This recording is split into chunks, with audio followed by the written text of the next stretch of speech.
any particular comment you want to make regarding your operation that might be different than what you've done in the past that helped be responsible for the yields? Well, I'm like what they've said before, the weather this year just made a huge difference. And just trying to do the right things at the right time with, in a combination with the weather and a good support staff, from employees to consultants to our dealers, it just all came together. Yes, sir. At what stage of growth did you start your irrigation? Go ahead. You can go ahead if you want to. We planted our beans May 13th. We got the last good rain that we got was the first week of June, and we were watering beans by the second week of June. So, you know, they were maybe like so, 30-inch rows, and they got a drink of water one way or the other pretty much every week. And we credit the soil that we have up there. We'll credit about 2 inches of water every time we water down the furrow. Has good internal drainage, and in some cases, in some fields, that would probably be over watering the soybean without good internal drainage on a young bean. As the beans got bigger, the ground got drier quicker. I want to interrupt just for a second. I want to give a hand to the promotion board. I wasn't here early, so I don't know how much credit has been given to the promotion board for this race for 100. I'd like to give them a hand. Dr. Lanny especially.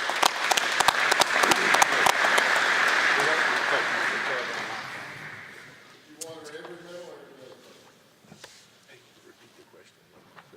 other? The question was, did I water every middle or every other middle? We watered on this soil every other middle. Some soils we can't do that. It depends on the sand. I call it how sandy it is. Some of our really sandy soils, we have to water every middle because it won't bleed. But this particular farm, whenever we water every other middle, there'll be water will come up in the odd middle. So that lets me know that we're getting those roots watered. So I don't feel like I was losing anything on that particular farm. What type of land preparation did you do, any of you do, the fall, before, or spring? Okay, what type of land preparations do we do, whether it's in the fall or the spring, or which way we go? First of all, I want to tell y'all that I flunked public speaking. So if I mess up here, it's because I never got that right. But actually, we try to do everything right behind the combine. If weather permits, whether it's soybeans, corn, or cotton, we try to go in right behind the combine, we do grid sampling. We try to get that done, fairly soon after harvest, and then we go ahead and apply our litter at that point, and try to cover it. And that's our main goal, is to try. We're all for irrigation on our farm. Predominantly every middle is what we try to irrigate, especially on the twin rows. On the twin rows, we have to do that. On the single row, sometimes if we've got a weak water supply, then we'll go every other middle. But it seems crucial to us to try to get the land prepared in the fall, and gets our litter in the bed, gets everything in that bed where we're actually be in the seed zone, come the following spring.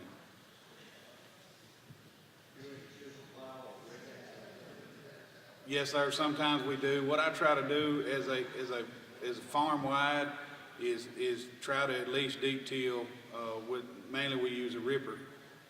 At least try to deep till 1/3 of our farm every year. That way, at least every 3 years, we've got some type of deep tillage running through there to help with the root zone management and moisture.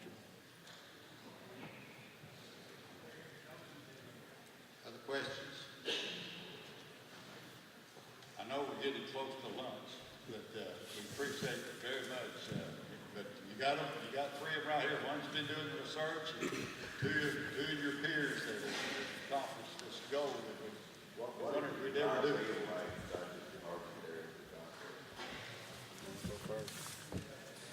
That particular farm was about a 100-acre farm, and the average was like 92. The question was, what was the average for the farm? Mine was right there, 90, like 93, 92, somewhere in that range on that particular field.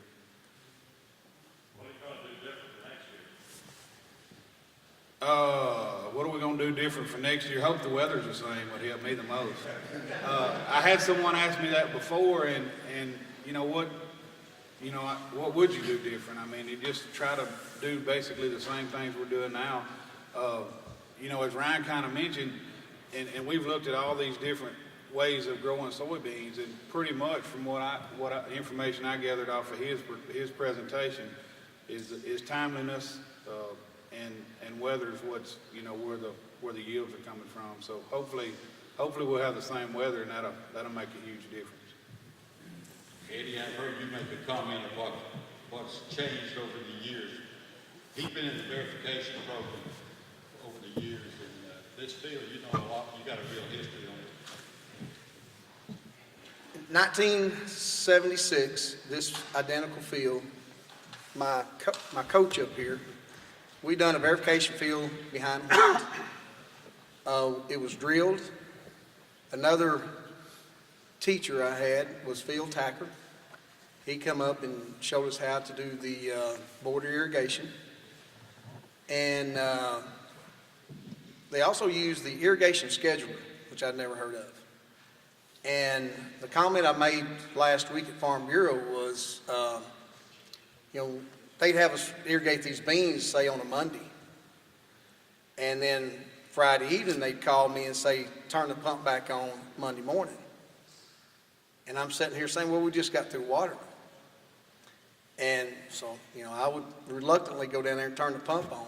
And to make a long story short, those beans averaged 57 bushel, I believe, behind wheat in 1996, which was pretty much of an unheard of yield at that time.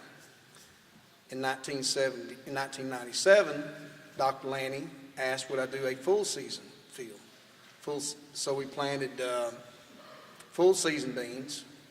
They were irrigated about 8 times, I believe, that year, and they cut 74 bushel. And Dr. Lanny made comments that was the first 70 bushel yield documented in the state of Arkansas. Now, we're not taking credit. We're giving credit to people like Dr. Lanny, the university extension people, Gus, Rick Cartwright, Bob Scott, Jeremy. Those are the people, the reason why I'm up here, plus a little bit of luck. And so in 1997, those beans cut 74 bushel. In 2013, 104. That's 30 bushel in 16 years or whatever.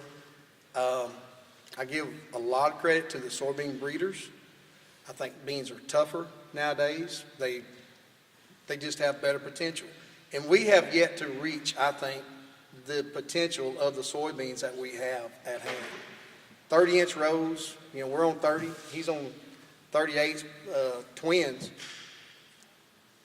I've not been able to figure out a better way to water my beans on this particular field besides 30-inch rows. And we're going to do some experimenting, but if I could close those rows up to 20, I think under the same conditions that we could, up that yield a little bit more. So, so time has been in our favor, increased yields, and not just in the soybean field, but I credit a lot to the university people plus our breeders of our seeds today.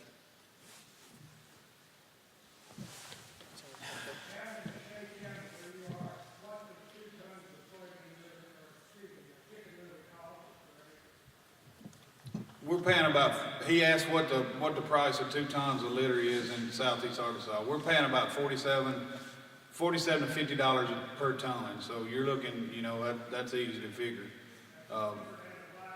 Sir, that's turnkey job. That's brought in, applied. normally with some type of analysis on it. You know, we don't analyze every single load, but we try to at least analyze every single house because our fertilizer program, what we do is we'll run anywhere from 2 tons to 1.5 tons a litter, depending on the farm. And then we'll Band-Aid that with variable rate potash after we grid sample, you know, where we need extra potash. We give the litter the credits, you know, that we have for it, and then, you know, add to it for potash. So it's probably more expensive this coming up year than what a regular P&K application would be. But you know, as P&Ks went up, you know, the previous years, it's actually been a little bit cheaper, or at least the same.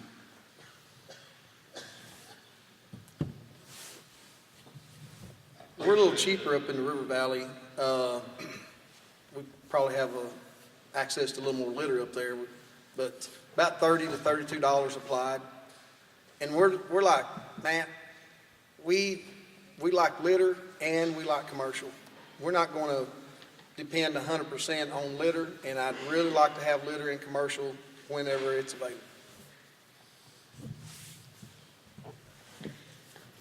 If there's not any other questions, or if you have a chance during the lunch period to visit with Matt and Eddie, we do have a brochure. I know it's over there on the soybean table that's got their practices in it, a little bit about them, and Nelson as well.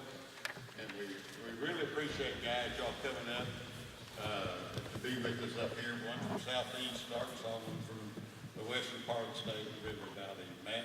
Yes. I would just like to say I didn't actually talk to Nelson, but I texted him, and he woke up this morning. I think his young son had given him a pretty good case of a cold or flu or something, because he said he couldn't even talk this morning. So he had every intention of being here today. It just didn't work out. Certainly understand. Let's give these guys a quick hand.